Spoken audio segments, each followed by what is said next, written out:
Hey guys, do you want to read my favorite poem with me? It's a poem I've loved since I was probably 14, 15 years old. It's the poem that kind of got me into the whole literature thing. Please, someone, read my favorite poem with me. Welcome to Strip Cover Lit, where we squeeze the bigger picture out of literature. I'm Adrian Ford, and we are here for another poetry discussion, which will appear, of course, in three different playlists here on the channel. Number one being the poetry discussion playlist, cruising towards 700 videos strong. Number two being the Emily Dickinson playlist, a playlist that, unbeknownst to me, just crossed 200 videos not too long ago. I think this is the 202nd video in that playlist, so this month it would have crossed 200. And the third playlist is the 30 must-read poems playlist. This poem, probably not traditionally in a list of top 30 poems of all time, but this is my list, so it's going to get here, and we're going to read it together. All the videos in the 30 Must-Read Poems playlist include three sections, number one being a quick biography of the writer, number two being a brief overview of the types of poetry written by that writer, and number three being, well, an analysis on the poem itself. So, who was Emily Dickinson? Emily Elizabeth Dickinson, the reclusive and enigmatic poet, was born December 10th, 1830, in Amherst, Massachusetts. For reference, this was the same year that the Church of Latter-day Saints was born and King George IV died. Ironically, in contrast with Emily's misanthropic propensities, her family was distinguished in the community. Notably, her father, Edward, was a lawyer and a trustee at Amherst College, a college her grandfather, Samuel, had had a hand in founding. But if her family name and her father loomed large in the community, Edward was inescapable in her life. Of her father, Emily said, "His heart was pure and terrible, and I think no other like it exists." Still, she respected him, even if her literary and intellectual proclivities were pursued in rebellion.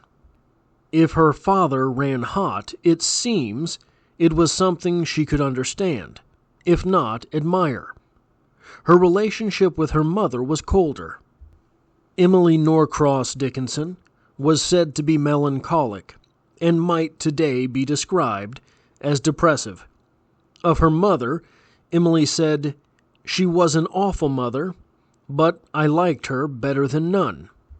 Far from a 5-star review, but we can recognize the signatures of both temperatures in her poetry.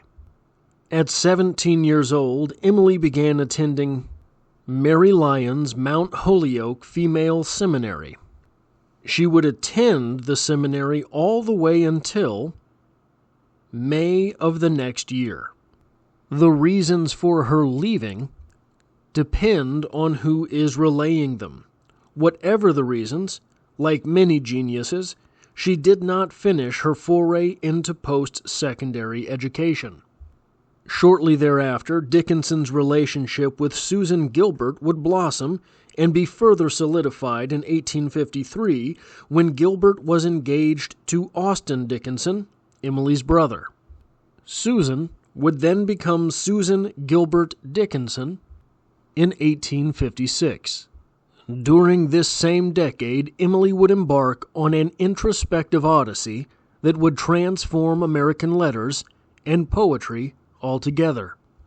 The years from 1858 to 1865 are referred to as the writing years by Dickinson scholars.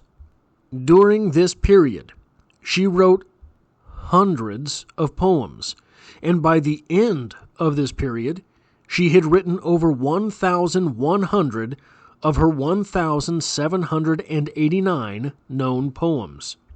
but she would end this period in her cousin's care after receiving treatment for what is now believed to have been iritis, an inflammation of the muscles in her eyes. If the humanitarian burden of writing 1,000 of the greatest poems to ever exist was not toilsome enough to cause her complete withdrawal, loss would be. Part of her instructions in order that she would keep her eyesight was that she had to stop reading. Emily Dickinson also struggled mightily to deal with death, and losing people who were important to her devastated her more each time it happened. During this period, she had remarked that before she could recover from one loss, she had lost someone else. And with hundreds of the greatest poems to ever be written still inside her mind, Emily Dickinson became the woman in white, dressing completely in white, never leaving her family's property, and even preferring to speak to people through the closed door to her bedroom. Emily Dickinson would publish only 10 poems during her lifetime. All of them were published without attribution. On May 15th, 1886, Emily Dickinson died after more than 2 years of battling what was known as Bright's disease, a type of kidney disease. Her final words were, "I must go in. The fog is rising." And in order to begin properly, it's important to start with the question, what kind of poetry did Emily Dickinson write? Well, Emily Dickinson was rare even amongst geniuses. And as is often the case with the uncommon amongst uncommon people, there is no way to pinpoint her, though her poetry is often described as lyric, romantic, and transcendental. So what do these words mean? Lyric poetry refers to a short poem, often with song-like qualities, that expresses the speaker's personal emotions and feelings. Historically intended to be sung and accompany musical instrumentation, lyric now describes a broad category of non-narrative poetry, including elegies, odes, and sonnets. Romantic poetry is a poetic movement of the late 18th and early 19th centuries that turned toward nature and the interior world of feeling in opposition to the mannered formalism and disciplined scientific inquiry of the Enlightenment era that preceded it. English poets such as William Wordsworth, Samuel Taylor Coleridge, John Keats, Percy Bysshe Shelley, William Blake, and Lord Byron produced work that expressed spontaneous feelings, found parallels to their own emotional lives in the natural world, and celebrated creativity rather than logic. And finally, transcendentalism. Transcendentalism is an American literary, philosophical, religious, and political movement of the early 19th century centered around Ralph Waldo Emerson. Other important transcendentalists were Henry David Thoreau, Margaret Fuller, Lydia Marie Child, Amos Bronson Alcott, Frederick Henry Hedge, Elizabeth Palmer Peabody, and Theodore Parker. Stimulated by English and German Romanticism, the biblical criticism of Herder and Schleiermacher, and the skepticism of Hume, the Transcendentalists operated with the sense that a new era was at hand. They were critics of their contemporary society for its unthinking conformity, and urged that each person find in Emerson's words, quote, an original relation to the universe, end quote. Emerson and Thoreau sought this relation in solitude amidst nature and in their writing. By the 1840s, they, along with other transcendentalists, were engaged in the social experiments of Brook Farm, Fruitlands, and Walden, and by the 1850s an increasingly urgent critique of American slavery. I died for beauty, but was scarce adjusted in the tomb, when one who died for truth was lain in an adjoining room. He questioned softly why I failed. For beauty, I replied, and I for truth, themself are one. We brethren are, he said. And so, as kinsmen met a night, we talked between the rooms, until the moss had reached our lips and covered up our names.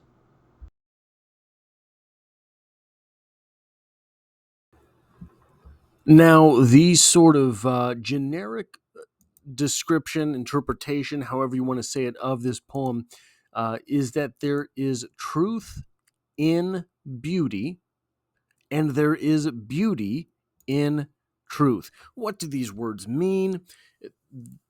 There is truth in science, nature. Those things are true. Those things are beautiful. There is truth in family.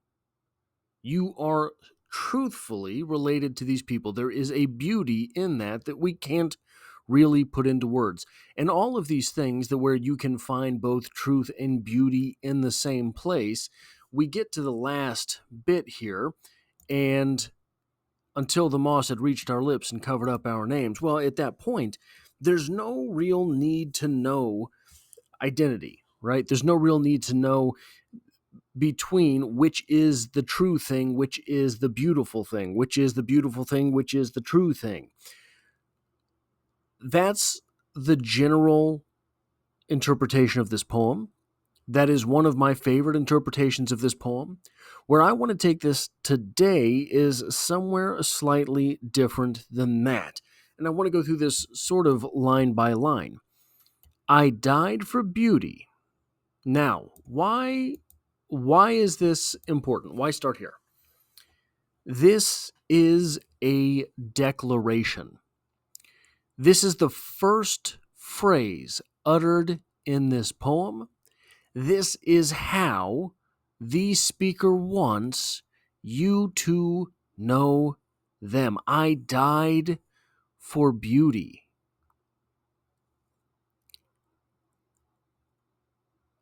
Beauty is this art. I died for art. I died for the aesthetic. There's 1,000 questions raised by this, right? Why is our speaker so adamant on our knowing they died for beauty? How does one die for beauty?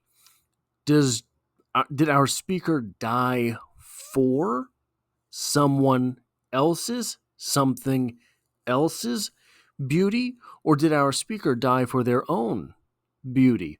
There's 1,000 things 1,000 different ways we can take this interpretation. I don't think it's necessary to go too deep for the interpretation we're going to talk about today. I'm going to talk about beauty being art, not nature, not anything else. Art, poetry, novel, short stories, paintings, music, art. Then we move on to this phrase here. But was scarce adjusted in the tomb. There's two real ways to interpret this. One is that scarce adjusted in the tomb, meaning I had just been laid here.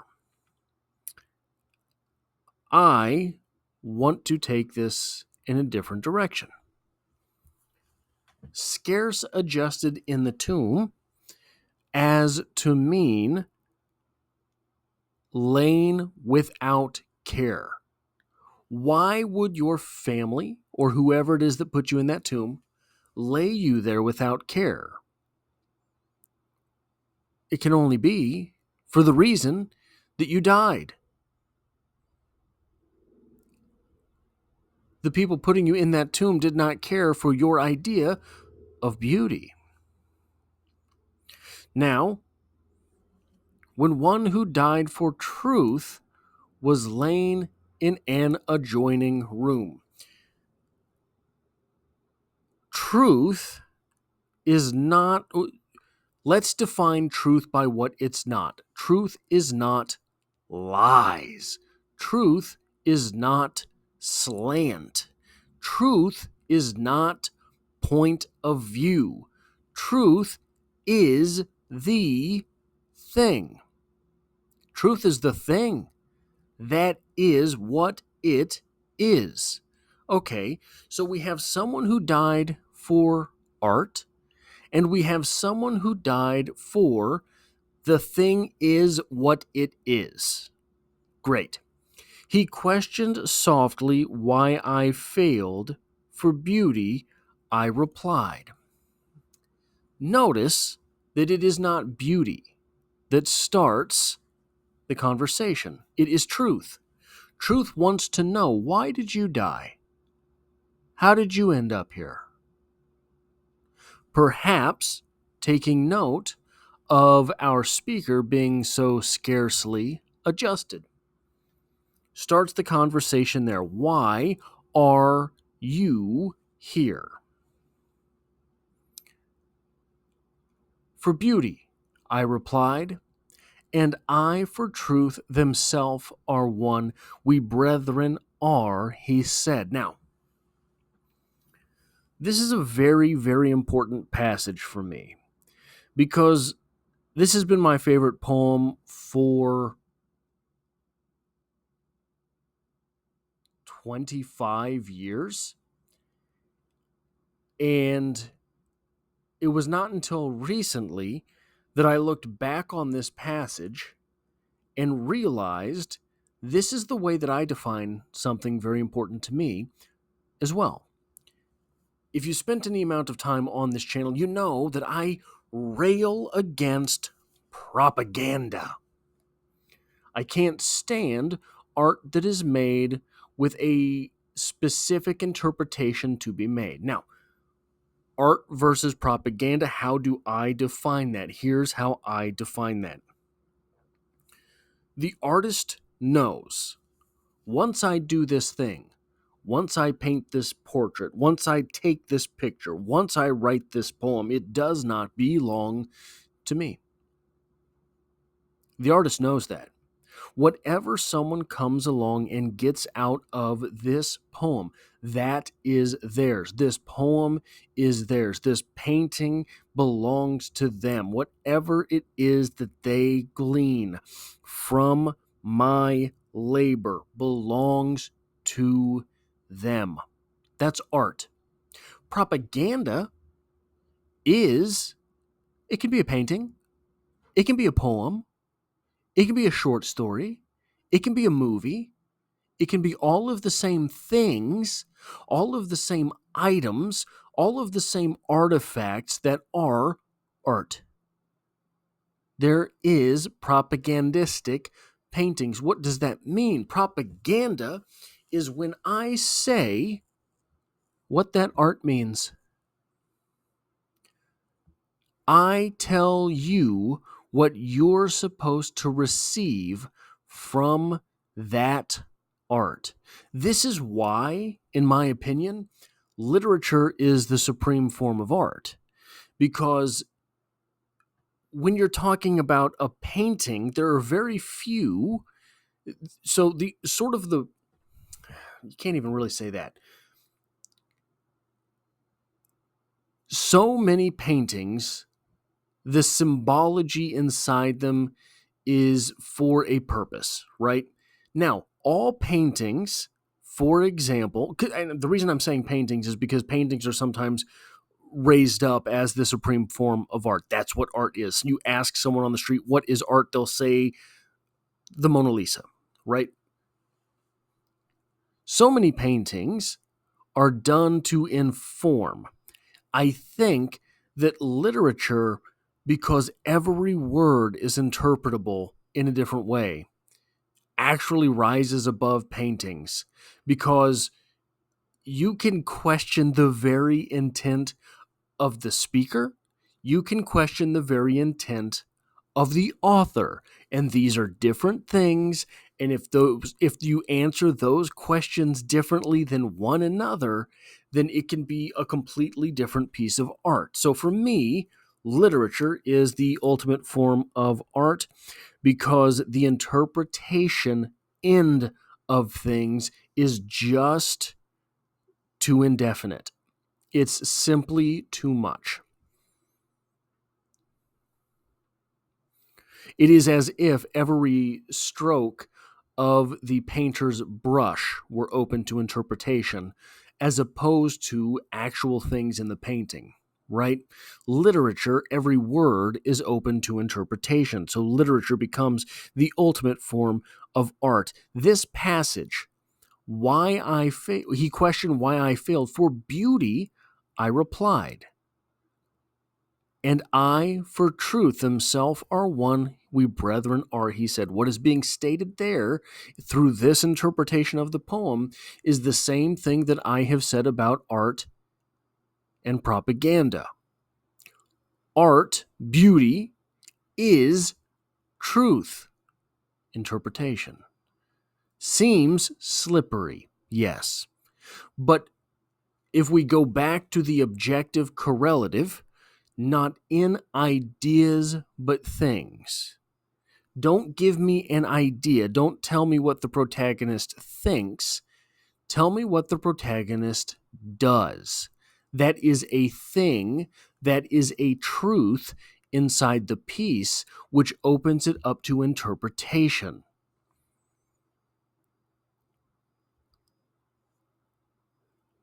And so as kinsmen met a night, we talked between the rooms, until the moss had reached our lips and covered up our names.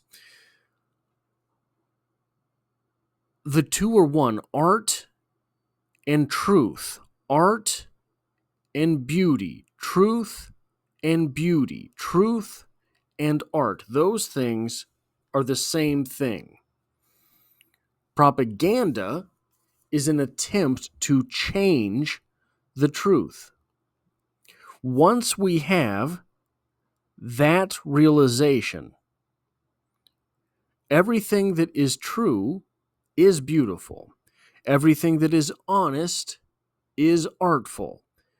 There is in this place no room, no need, no requirement for identities.